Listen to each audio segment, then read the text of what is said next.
Et si je vous disais qu'une seule femme a réussi à séduire les hommes les plus puissants du monde antique, à diriger un empire au bord du chaos, et à marquer l'histoire à jamais? Une femme dont le nom résonne encore comme celui d'une déesse, Cléopâtre. Mais qui était vraiment cette reine d'Égypte? Était-elle une souveraine visionnaire prête à tout pour sauver son peuple, ou une manipulatrice rusée utilisant la séduction comme arme politique? Aujourd'hui, nous allons découvrir la vérité derrière le mythe. Bienvenue sur la chaîne. Avant de plonger dans cette incroyable histoire, prends une seconde pour liker cette vidéo, t'abonner pour ne rien rater des prochains récits passionnants, et partager cette aventure avec tes amis curieux d'histoire. Et dis-moi en commentaire, selon toi, quelle est la plus grande reine de tous les temps? Cléopâtre VII n'était pas qu'un symbole de beauté, elle était une femme de pouvoir, une érudite qui parlait plusieurs langues, une politicienne redoutable dans un monde d'hommes. Élevée dans les luxueux palais d'Alexandrie, elle a grandi entre le raffinement égyptien et les intrigues de cour. Son destin? Défendre l'indépendance de son royaume face à la puissance écrasante de Rome. De ses alliances avec Jules César à sa passion tragique pour Marc-Antoine, Cléopâtre a défié un empire tout entier pour préserver la grandeur de l'Égypte. Son intelligence, sa stratégie et son courage ont fait d'elle une légende intemporelle. Alors installe-toi confortablement, ouvre ton esprit, et partons ensemble à la découverte de Cléopâtre VII, la dernière pharaone d'Égypte. Origine et enfance, la naissance d'une légende. Cléopâtre VII Philopator naît en 69 avant Jésus-Christ, dans la splendide cité d'Alexandrie, capitale brillante du royaume d'Égypte. À cette époque, l'Égypte n'est plus le grand empire des pharaons d'autrefois. Elle est dirigée par une dynastie grecque, les Ptolémées, descendants d'un général d'Alexandre le Grand. Autrement dit, Cléopâtre est grecque de sang, mais égyptienne de cœur. Son père, Ptolémée XII, surnommé Olette le joueur de flûte, est un roi faible, plus passionné de musique que de politique. Son règne est instable, contesté, et souvent menacé par les intrigues familiales et les ambitions de Rome. C'est dans ce climat de tension, d'alliances fragiles et de trahison que la jeune Cléopâtre grandit. Très tôt, elle se distingue de ses frères et sœurs. Tandis que les autres membres de la famille royale vivent dans le luxe et la superficialité, Cléopâtre, elle, aime apprendre. Elle étudie les sciences, la philosophie, la diplomatie et les langues étrangères. On raconte qu'elle parlait au moins 7 langues, dont le grec, le latin, l'éthiopien, et fait exceptionnel pour une Ptolémée et l'égyptien, la langue du peuple. C'est un détail qui change tout, Cléopâtre ne se voyait pas comme une étrangère sur le trône d'Égypte, mais comme la véritable héritière des pharaons. Alexandrie, la ville où elle grandit, est à cette époque un joyau du monde antique, des temples d'or, des jardins parfumés, et surtout, la bibliothèque d'Alexandrie, centre du savoir mondial. C'est là que Cléopâtre se forge une intelligence exceptionnelle, mêlant la culture grecque, la sagesse égyptienne et une curiosité insatiable pour le monde. Mais son enfance n'a rien d'un conte de fées. Derrière les murs du palais, les complots se multiplient. Son père est contesté par une partie de la noblesse et doit fuir Alexandrie, laissant la jeune princesse face à un royaume divisé. C'est dans cette tourmente que Cléopâtre découvre la dure loi du pouvoir, rien n'est jamais acquis, surtout pour une femme. Très tôt, elle apprend à observer, écouter et anticiper. Ces qualités feront d'elle, plus tard, une stratège redoutable. Alors que d'autres auraient cédé à la peur, Cléopâtre se prépare déjà à régner. Elle comprend que pour survivre, il faut séduire, convaincre, et parfois, manipuler. Son éducation, bien plus intellectuelle que celle des reines traditionnelles, lui donne un avantage unique. Elle connaît la diplomatie, les rituels religieux, les coutumes égyptiennes, et sait comment parler aussi bien aux érudits qu'aux soldats. Elle grandit avec une idée fixe, l'Égypte doit rester libre, coûte que coûte. Les témoins de son époque la décrivent comme une jeune femme charismatique, vive d'esprit et d'une éloquence extraordinaire. Elle n'était pas la plus belle, disent certains, mais son regard, sa voix, et sa manière de parler faisaient d'elle une femme inoubliable. Ce magnétisme deviendra plus tard sa plus grande arme. Ainsi, bien avant de monter sur le trône, Cléopâtre a déjà tout compris au jeu du pouvoir. La force ne suffit pas, il faut de l'intelligence, du charme et une volonté de faire. À seulement 15 ans, elle assiste à la chute et au retour de son père, manipulé par Rome. Elle observe les légats romains venir dicter leurs lois au palais royal, et elle jure intérieurement que jamais elle ne laissera son pays devenir un simple jouet entre les mains de l'Empire. Dans les couloirs parfumés d'Alexandrie, la jeune princesse aux yeux perçants prépare déjà son destin. Elle ne veut pas être une figurine dorée du pouvoir. Elle veut être le pouvoir. Chemin vers le pouvoir, une reine entre le trône et la tempête. Cléopâtre n'a que 18 ans lorsque le destin frappe à sa porte. À la mort de son père, Ptolémée XII, elle monte sur le trône d'Égypte aux côtés de son jeune frère Ptolémée XIII, âgé de seulement 10 ans. Selon la tradition ptolémaïque, frères et sœurs doivent régner ensemble, mais la réalité est tout autre, 2 trônes, pour un seul pouvoir. Très vite, les tensions éclatent au sein du palais d'Alexandrie. Les conseillers du jeune roi, manipulés par les factions politiques, cherchent à écarter Cléopâtre du pouvoir. Mais la jeune reine n'est pas une poupée docile. Elle refuse d'être effacée et commence à gouverner seule, signant ses décrets de son propre sceau, sans mentionner son frère. Un acte audacieux et dangereux. Les ennemis se multiplient. En 48 avant Jésus-Christ, un complot éclate. Cléopâtre est chassée d'Alexandrie par les partisans de son frère. Elle fuit dans le désert, mais ne perd pas espoir. Là où beaucoup auraient vu la fin, elle voit une opportunité. Elle rassemble une petite armée de mercenaires et attend son moment. C'est alors qu'un nom entre dans son destin, Jules César. Le général romain, vainqueur des guerres civiles, arrive en Égypte pour rétablir l'ordre et réclamer les dettes du père de Cléopâtre. César, à cette époque, est l'homme le plus puissant de Rome. Et Cléopâtre le sait, s'il la soutient, elle retrouvera son trône. Mais comment approcher César alors qu'Alexandrie grouille d'ennemis? C'est ici que naît l'une des scènes les plus célèbres de l'histoire. Selon la légende, Cléopâtre se fait enrouler dans un tapis et livrer en secret dans les appartements de César. Lorsque le général le déroule, il découvre une jeune reine rayonnante, au regard captivant. Ce moment marque le début d'une alliance politique et passionnée. Séduit par son intelligence et son audace, César décide de la soutenir. Ensemble, ils affrontent les forces de Ptolémée XIII lors de la bataille du Nil. Cléopâtre ne reste pas en retrait, elle inspire ses troupes, use de sa stratégie et de son charisme. Finalement, les forces de son frère sont vaincues, et Ptolémée meurt noyé dans le fleuve. Cléopâtre reprend alors le trône, cette fois en souveraine absolue. Mais elle n'oublie pas que son royaume est fragile, sous la menace constante de Rome. Pour assurer la stabilité, elle doit plaire à César, tout en gardant sa dignité de reine.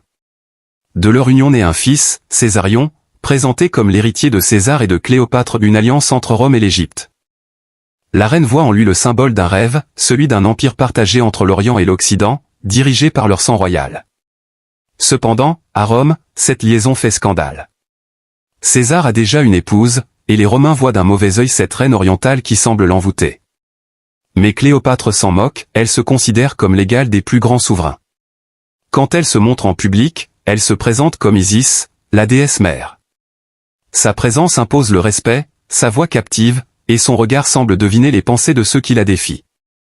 Après la mort de César en 44 avant Jésus-Christ, assassiné par les sénateurs romains, le monde de Cléopâtre s'effondre. Mais la reine ne pleure pas longtemps. Une fois encore, elle se relève. Elle comprend que pour survivre, elle doit s'allier au nouvel homme fort de Rome, Marc-Antoine.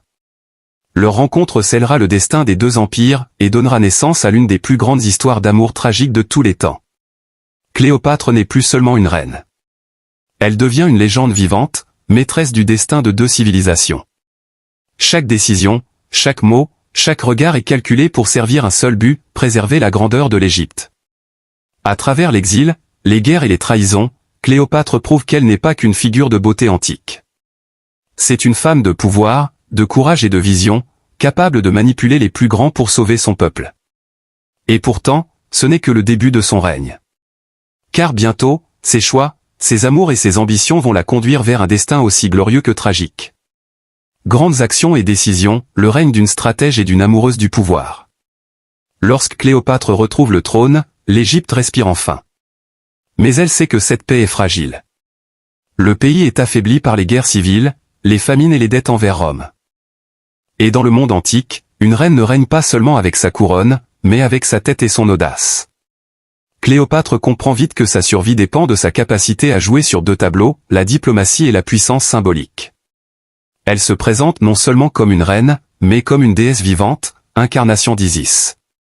Chaque apparition publique est soigneusement orchestrée, vêtements dorés, bijoux sacrés, parfums rares, processions impressionnantes. Les Égyptiens la vénèrent, les étrangers la redoutent. Sous son règne, Alexandrie redevient un centre culturel et économique florissant. Elle soutient les savants, les poètes, les philosophes. Elle développe les échanges commerciaux avec l'Afrique, l'Arabie et la Méditerranée. Les navires égyptiens remplissent les ports de richesses, or, papyrus, blé, épices, parfums. Cléopâtre veut que le monde sache que l'Égypte est une puissance raffinée, indépendante et incontournable. Mais le danger vient toujours de Rome. Après l'assassinat de Jules César, le pouvoir romain se déchire entre Octave, son héritier adoptif, et Marc-Antoine, son ancien général. Cléopâtre observe, attend, puis choisit son camp, celui d'Antoine. Pas par hasard, mais par calcul. Lorsqu'ils se rencontrent à Tarse, en Asie mineure, la scène est légendaire. Cléopâtre arrive sur un navire somptueux, au voile pourpre, paré comme Aphrodite, déesse de l'amour. Les parfums embaument l'air, les musiciens jouent, les voiles scintillent sous le soleil. Marc-Antoine, homme de guerre, reste bouche bée. C'est plus qu'une reine qu'il voit, c'est une vision divine. Cette rencontre n'est pas seulement une séduction, c'est une stratégie politique. Cléopâtre sait qu'Antoine contrôle les légions romaines de l'Est, celles qui peuvent protéger l'Égypte. Et lui voit en elle la clé d'un empire oriental capable de rivaliser avec Rome. Leur union, mêlant passion et politique, bouleverse l'équilibre du monde. Antoine s'installe à Alexandrie, vit avec Cléopâtre, et partage son pouvoir. Ils se comportent comme deux monarques absolus, célébrant les dieux et proclamant une nouvelle ère, l'âge d'or de l'Égypte hellénistique. De cette union naissent 3 enfants, et un rêve, celui d'un empire commun entre l'Orient et l'Occident. Mais à Rome, Octave fulmine. Pour lui, Cléopâtre n'est qu'une étrangère dangereuse qui manipule un général romain. Il lance une campagne de propagande féroce, il dépeint Cléopâtre comme une sorcière orientale, une tentatrice perverse ayant ensorcelé Antoine. Les Romains, nourris de ces rumeurs, commencent à la haïr. Cléopâtre, consciente de cette image, ne recule pas. Elle pousse Antoine à revendiquer son indépendance face à Rome. Il proclame la fameuse donation d'Alexandrie, il distribue des territoires orientaux à Cléopâtre et à leurs enfants, la nommant reine des rois. Un geste symbolique immense, mais aussi une provocation directe envers Octave. Le conflit devient inévitable. En 31 avant Jésus-Christ, la guerre éclate entre Rome et l'Égypte. Antoine et Cléopâtre rassemblent leurs forces pour affronter les armées d'Octave lors de la bataille navale d'Actium. Mais le vent tourne. Mal préparée, la flotte égyptienne subit de lourdes pertes. Et dans la confusion, Cléopâtre ordonne la retraite. Antoine, croyant sa reine perdue, la suit, abandonnant la bataille et, avec elle, tout espoir de victoire. Cette décision marque le début de la fin. Octave envahit l'Égypte, déterminé à détruire le couple royal.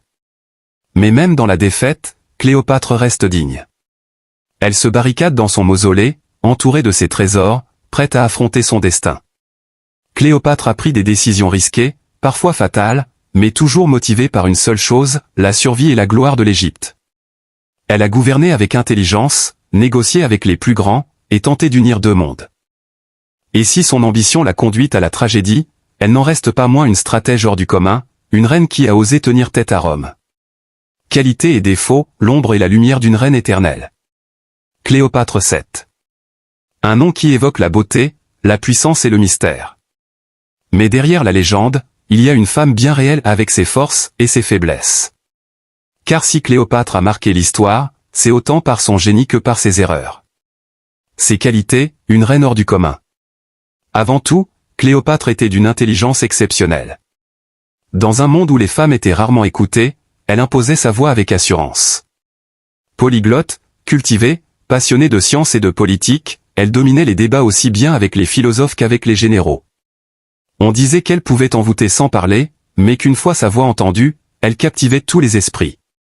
Elle possédait une éducation rare, astronomie, mathématiques, médecine, diplomatie, rien ne lui échappait. Cette érudition faisait d'elle une souveraine capable de comprendre aussi bien la stratégie militaire que la psychologie de ses adversaires.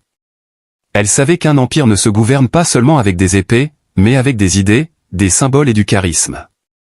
Sa lucidité politique est sans égale. Elle a su jouer de la rivalité entre César, Antoine et Octave pour protéger son royaume. Dans chaque crise, elle cherchait à transformer la faiblesse en force. Quand elle a perdu son trône, elle a trouvé César. Quand César est mort, elle a trouvé Antoine.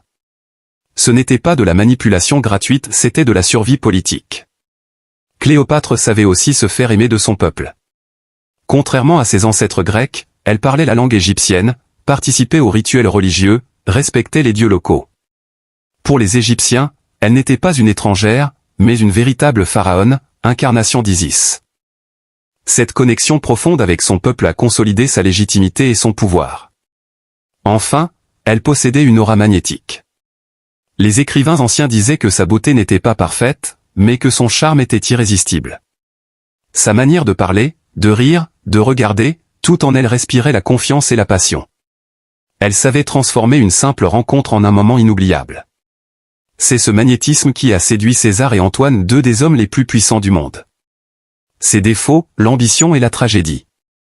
Mais Cléopâtre, malgré toute son intelligence, était aussi humaine.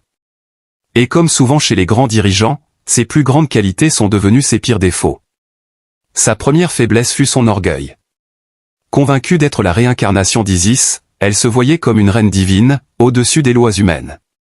Cette conviction lui a donné de la force, mais aussi un excès de confiance. Lorsqu'elle pousse Marc-Antoine à défier Rome, elle sous-estime le génie politique d'Octave. Et cette erreur lui coûtera tout, son trône, son amour, son royaume. Cléopâtre pouvait aussi être implacable. Pour garder le pouvoir, elle n'a pas hésité à faire éliminer ses propres frères et sœurs. Ptolémée XIII, Arsinoé IV, tous ceux qui menaçaient son autorité ont disparu.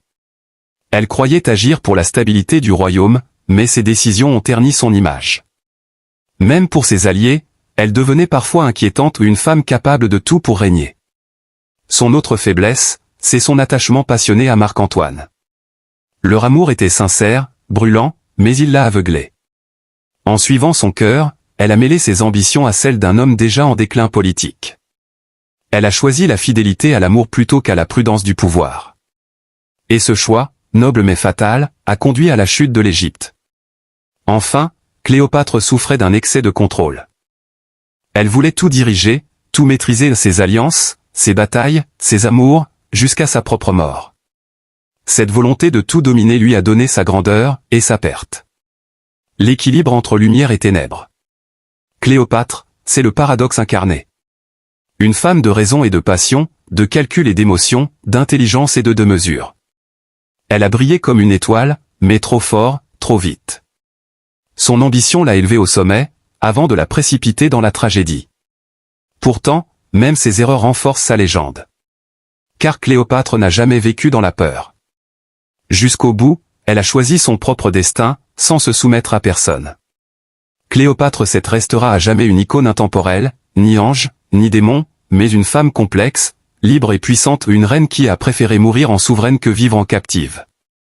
Héritage, l'empreinte immortelle de Cléopâtre VII. L'histoire de Cléopâtre se termine dans la tragédie, mais son héritage, lui, ne meurt jamais. Car même après plus de 2 millénaires, son nom continue de briller dans la mémoire du monde. Et si sa vie fut une lutte entre pouvoir et passion, sa mort fut un acte de fierté, de courage et de liberté. La fin d'une reine, le début d'un mythe. En 30 avant Jésus-Christ, après la défaite d'Antoine face à Octave, le couple royal se retrouve acculé à Alexandrie.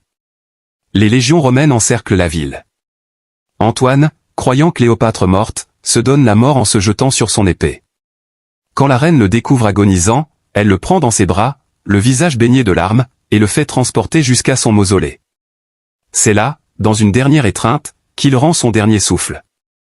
Cléopâtre sait alors que tout est perdu. Octave veut la ramener vivante à Rome pour la montrer enchaînée lors de son triomphe, une humiliation insupportable pour une femme qui s'est toujours vue comme une déesse. Elle décide de lui échapper une dernière fois, en choisissant la mort à la captivité.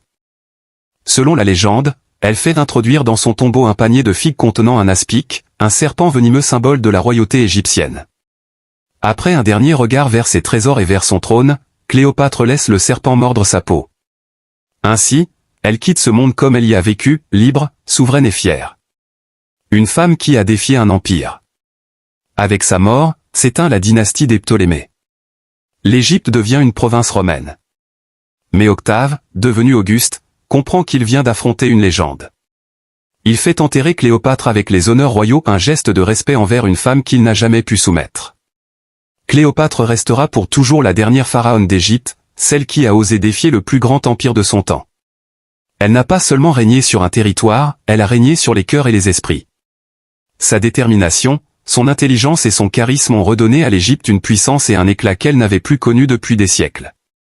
Sous son règne, Alexandrie a brillé comme une étoile, centre de savoir, d'art et de commerce. Et même après sa mort, son image continue de fasciner les poètes, les peintres, les écrivains et les cinéastes.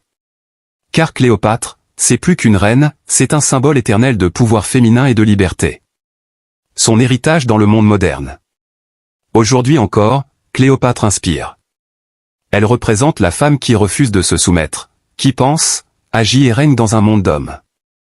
Elle est devenue un archétype universel, celui de la femme forte, stratégique, sensuelle et déterminée.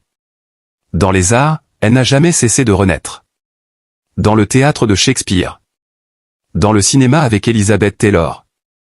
Dans les tableaux de peintres comme Jérôme ou Cabanel. Et même dans la musique, la mode ou la pop culture. Chaque époque a sa Cléopâtre parce que son histoire parle à toutes les générations. Celle d'une femme qui a aimé, dirigé, souffert, et choisi son destin. Mais son plus grand héritage, c'est sans doute celui de la fierté égyptienne. Elle a rappelé au monde que l'Égypte n'était pas une terre soumise, mais une civilisation millénaire, raffinée et souveraine. Même dans sa chute, elle a protégé son peuple de l'humiliation, préférant mourir en reine que vivre en captive. Cléopâtre, l'Éternelle. Aujourd'hui, plus de 2000 ans après sa mort, son nom évoque encore la beauté, le pouvoir et le mystère. Mais au-delà des légendes et des films, il reste une vérité. Cléopâtre n'était pas seulement une séductrice. Elle était une visionnaire, une politicienne redoutable, une femme en avance sur son temps. Elle a compris avant beaucoup que le pouvoir n'est pas qu'une question de force, mais de présence, d'esprit et de stratégie. Et c'est pour cela qu'elle fascine encore parce qu'elle incarne l'audace, la passion et la liberté. Conclusion inspirante plus appel à l'action. Cléopâtre 7. La dernière reine d'Égypte, la femme qui osa défier un empire. Son règne fut un mélange de gloire et de tragédie, de pouvoir et de passion. Mais ce que l'histoire retiendra d'elle, ce n'est pas seulement sa beauté légendaire. C'est sa force, son audace, et sa capacité à inspirer bien au-delà de son époque. Cléopâtre n'a pas seulement régné sur un trône d'or. Elle a régné sur les esprits. Elle a dominé les plus puissants hommes de Rome, non par la guerre, mais par son intelligence, sa stratégie et sa vision du monde. Elle a transformé Alexandrie en un joyau de culture et de savoir, symbole du génie égyptien. Et même quand tout semblait perdu, elle n'a jamais abandonné sa dignité. Jusqu'à la fin, elle est restée reine. Même dans la mort, elle a choisi la liberté. Car pour Cléopâtre, vivre enchaînée valait moins que mourir souveraine. Plus de 2000 ans ont passé, et pourtant, son nom continue de briller comme une étoile dans le ciel de l'histoire. Des artistes, des poètes, des écrivains, des cinéastes, tous ont tenté de percer le mystère de cette femme fascinante. Mais au fond, Cléopâtre ne s'explique pas, elle se ressent. Elle est la preuve vivante que la puissance n'a pas de genre, et que la mémoire d'une femme peut défier les siècles. Alors dis-moi, toi. Était-elle une héroïne courageuse prête à tout pour son royaume? Ou une femme ambitieuse, victime de son propre pouvoir? Dis-le-moi en commentaire. Like cette vidéo si tu as aimé ce voyage dans le temps. Abonne-toi pour découvrir d'autres grandes figures qui ont changé le monde. Et partage cette vidéo pour faire revivre la légende de Cléopâtre à travers le monde. Car les reines meurent. Mais les légendes, elles, ne disparaissent jamais.